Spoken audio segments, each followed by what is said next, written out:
Oh my. It was one of those mornings in Maplewood that felt almost too perfect. The streets shimmered with sunshine, and the air smelled like sugar and cinnamon drifting out of Mrs. Cluck's little cafe on Main Street.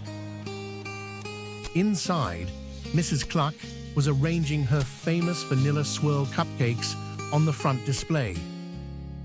Outside, on the cobblestone street, a white-furred dog named Buddy suddenly lifted his nose into the air. His ears perked. He could smell something sweet and something missing. Beside him, Max, a young boy with curious eyes, noticed that familiar look on his friend's face. That twitching nose only meant one thing. Another mystery was about to begin. Max knelt down beside Buddy and said softly, "Let's sniff out the truth, partner."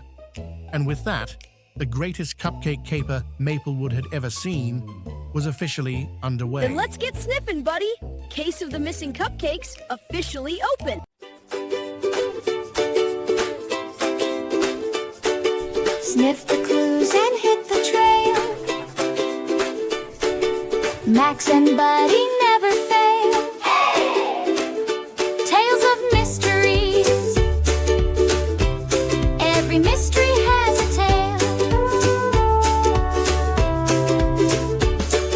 Sniff the clues and hit the trail. Max and Buddy never fail. Tales of mysteries. Every mystery has a tale. Tales of mysteries. Every mystery has a tale. The trail began just outside the cafe. Tiny crumbs sparkled in the sunlight, like sugary breadcrumbs pointing the way. Buddy's tail wagged like a metronome of excitement as Max crouched down, examining each crumb with his trusty magnifying glass. In Maplewood Park, the trail took an unexpected turn, straight to a familiar face. There, sitting on a bench with a half-eaten muffin and a detective hat slightly too big for his head, was Riley. Riley, what are you eating? Cookie. A cookie, not a cupcake, obviously. Max's eyes narrowed. There it was, a spot of frosting right on Riley's cheek. Suspicious? Definitely. But as Buddy sniffed around Riley's bag, something strange happened.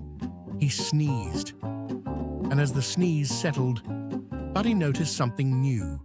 Another frosting trail, faint but glittering, leading beyond the park and into the whispering trees of Whisper Woods.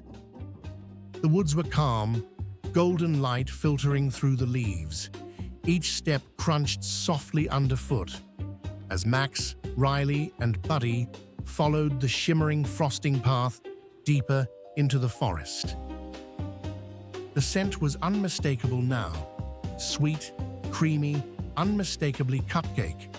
And then they saw it. At the base of an old oak tree sat a hollow log. Inside, tiny eyes glimmered.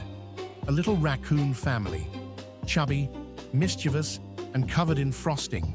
They were having the time of their lives. Cupcake wrappers scattered like confetti, crumbs everywhere. Max couldn't help but laugh. "Looks like the real sweet tooths have been caught," he said softly.